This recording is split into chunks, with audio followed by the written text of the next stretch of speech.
When the shuttle dropped me off on Kepler's northern plateau, I wasn't sure what I was signing up for. The recruitment ad had been vague. Park ranger wanted, hazard pay, room and board included. There hadn't been much more detail than that, but work was work, and with so many of us from the constellations scattered across these colonies, steady pay mattered more than the fine print. The air was thinner here than Earth's, and it had a faint metallic taste, like breathing through coins. The park itself was nothing like the forests I grew up hearing about from old textbooks. This one was a mosaic of towering, glassy trees that looked as if someone had carved them out of obsidian, their leaves sharp and flat like blades. Beneath them, the undergrowth glowed faintly at night, pale blue fronds and creeping vines curling over black stone. They gave me a uniform, dark green jacket, patch on the sleeve, and a small outpost cabin on the ridge, a week's worth of rations, a radio that only sometimes picked up the main station, and a rifle, heavier than anything I'd handled before. "Don't worry," the officer who checked me in had said with a grin that felt too practiced. "Mostly quiet out here. You'll just be walking trails, logging sightings, keeping an eye out for anything unusual." Anything unusual. On Kepler, everything was unusual. My first patrols were quiet, and I almost let myself believe the job really was as simple as they claimed. I logged tracks, hoofed creatures with too many legs, bird-like things that perched high in the glass trees.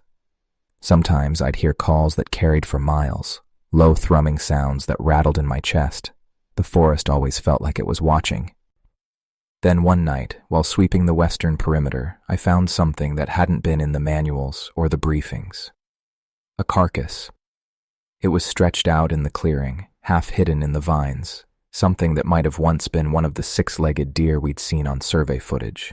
Only now, its chest had been torn wide open, ribs cracked like splintered wood. The head was gone, cleanly removed. Blood soaked into the stone and steamed in the cold night air. I froze there, rifle across my chest, every nerve firing. It wasn't just the violence of it, it was the precision. Whatever had done this hadn't killed to eat. It had killed to hunt. The radio crackled when I tried to call it in, the static so loud it made my ears ring. No response, no station, just the endless noise.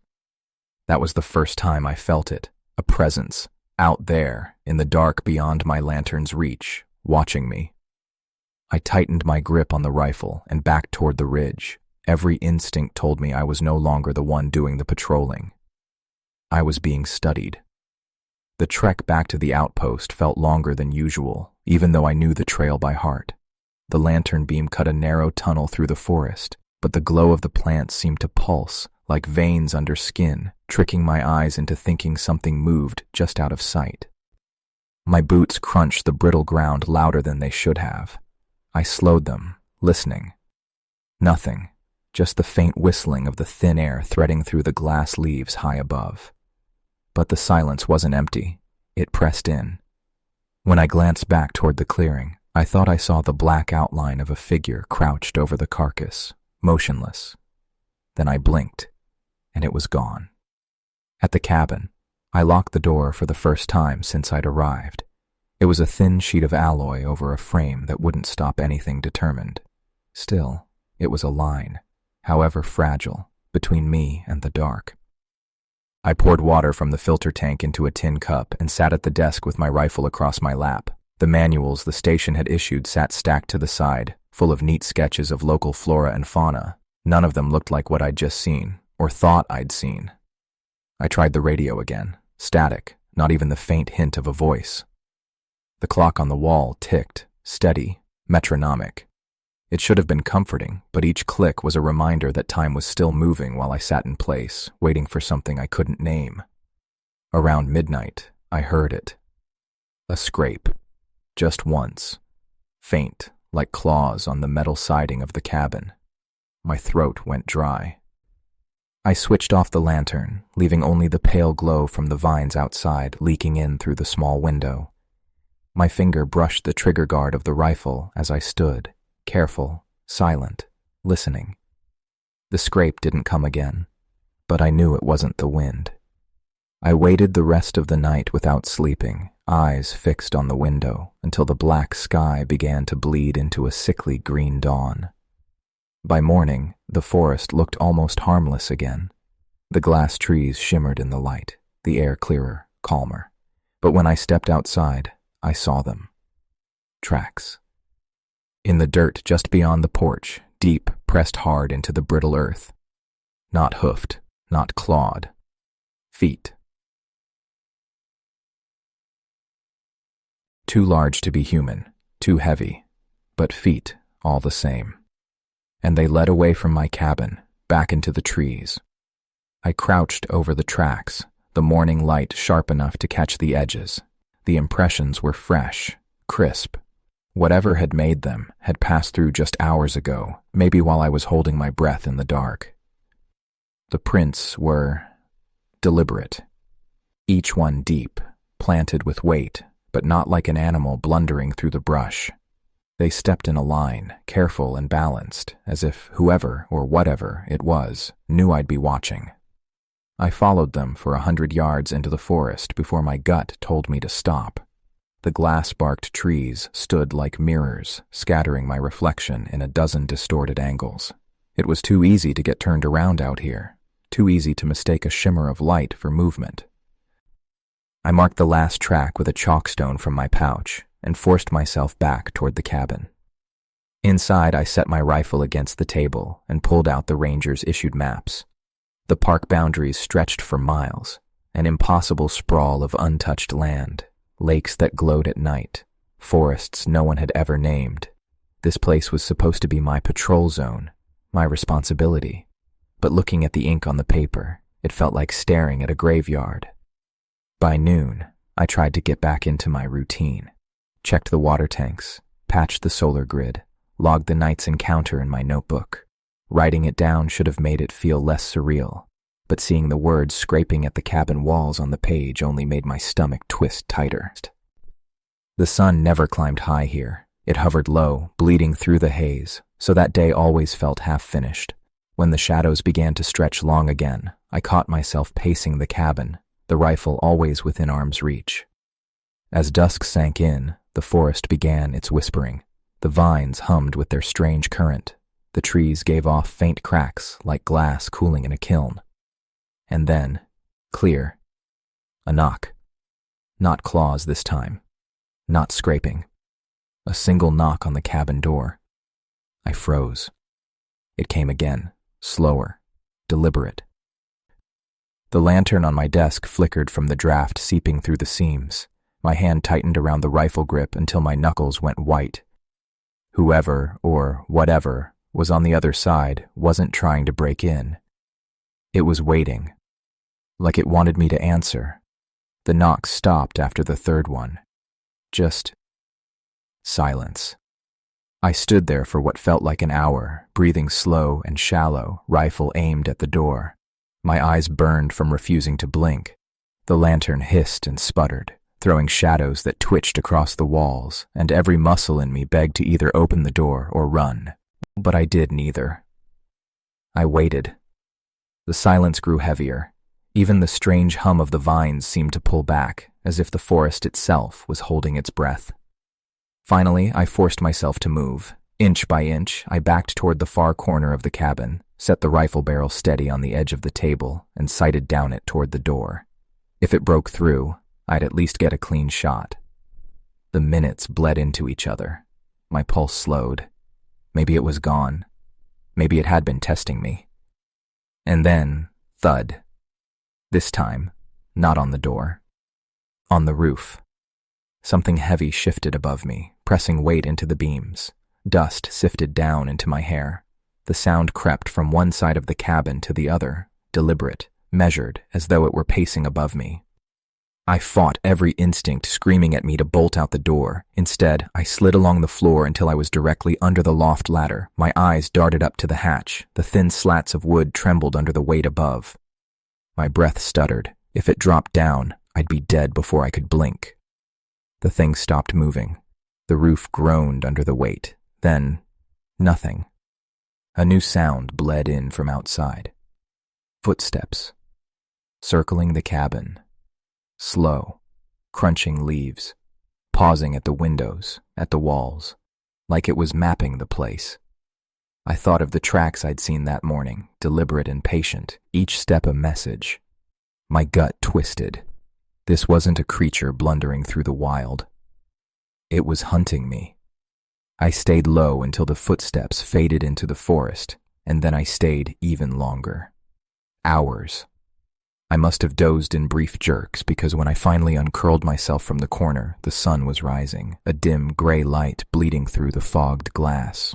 I staggered outside, rifle tight in my grip. No fresh prints near the door, no disturbance on the soil. It was as if the night hadn't happened. But on the wall, carved deep into the wood beside the doorframe, was a mark. A spiral, perfect, clean, too precise for claws, too deliberate for chance. It wanted me to know it had been here. And worse, it wanted me to know it wasn't finished. I didn't go back inside right away. I stood there staring at that spiral, my chest tightening as though the shape itself was pressing into me. It wasn't some wild beast. Beasts don't leave signs. This, whatever it was, it had intelligence, a patience I didn't like. The air was heavy with damp, that sour metal scent clinging to the back of my throat. I scanned the tree line for movement, every shadow flickering in my eyes like it was alive. But the forest was still. Too still. I forced myself to think tactically. Rule 1 of survival. Don't freeze. Don't panic. If it was watching, it wanted me shaken. If it wanted me off balance, it wasn't going to get it. I made myself move. First, I walked the perimeter of the cabin, rifle steady, eyes darting into the mist. The ground was soft with dew, the earth still carrying the night's chill. I found no fresh prints, no trail, no disturbed brush. It was like the thing had vanished into the air. But predators always leave traces. Always. When I reached the back of the cabin near the fire pit, I froze. The stones had been shifted, not scattered, arranged. 4 heavy rocks dragged from their circle and stacked on top of each other, balanced into a small tower. I swallowed hard. It had been here longer than I realized. I dismantled the tower with my boot, scattering the stones into the brush. A childish defiance, maybe, but it was all I had in the moment. I crouched low, pressing my palm to the ground. It was cool, damp. No warmth of fresh prints, no moisture disturbed. Whoever, or whatever, had done this had finished long before dawn. Back inside, I locked the door, wedged the table beneath the knob, and lowered the shutters. Then I sat, forced myself to breathe. What was the point of a mark on my wall in a tower of rocks? Territory? Warnings? Or communication? The idea cut deep. I rubbed my temple and stared at the spiral burned into my memory. I'd seen markings in the wild before, but they were always rough, unshaped. Territory scratches, claw marks, rubs on bark. This wasn't that. This was language. And language meant thought. I realized I was gripping the rifle too tightly, my knuckles white. If it wanted me to know it was here, then it was testing me. Not charging, not attacking. Waiting. That was worse. A rustle came from the tree line outside. Low, steady, not wind, not small game. I snapped to the shutter slit, eye pressed to the crack. Through the fog, half obscured, something tall shifted between the trees. Broad shoulders, an outline too large for any animal I'd catalogued here. It didn't move like prey, it didn't move like predator. It moved like it knew I was watching. And then, as quick as it had appeared, it stepped backward and dissolved into the mist, leaving me alone with the silence. The silence didn't hold. The sound came again, closer this time, heavier. Something deliberate, pacing the edge of the tree line. I could hear branches flexing, the soft crunch of moss under weight. This wasn't chance anymore, it was closing the distance. I steadied my breath, slipped the safety off the rifle, and moved to the door. My pulse hammered against my ribs, but I forced the movement to be quiet, measured. If it wanted to circle, then I'd meet it on my ground. I pushed the table aside and slid the door open just enough to slip out, The mist hit me immediately, cold and thick, carrying that sour metal tang. I eased the door shut behind me and kept low, rifle raised. The trees loomed, black skeletons in the fog. My ears strained, isolating every shift, every crunch. The sound was moving left to right, slow, like it was waiting for me to react. I gave it nothing. Instead, I took 3 steps into the brush, then dropped into a crouch behind a split log. My breath ghosted in front of me, blending into the mist. And then I saw it. The figure emerged between 2 oaks, a shape far too tall, shoulders broad, posture disturbingly human, its head tilted as though it was searching, scanning. A ripple of muscle, or something like it, moved across its frame. My trigger finger twitched. It turned, profile catching the light. That's when I saw its hand, or what should have been one. Long, pale digits curled into the bark of a tree, sinking in like it was clay. The wood cracked softly under the pressure. Every instinct screamed at me to fire, to drop it before it turned. But another part, some soldier's instinct burned into me from training, said wait. Don't give away your position until you know it's game. So I waited. The thing pulled free from the tree with a wet sound and dragged its claws, if that's what they were, down the trunk, leaving gouges deep enough to bleed sap.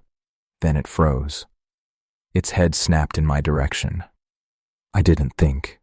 I fired. The rifle cracked, the recoil slamming my shoulder. The shot tore through the mist, the echo bouncing across the forest.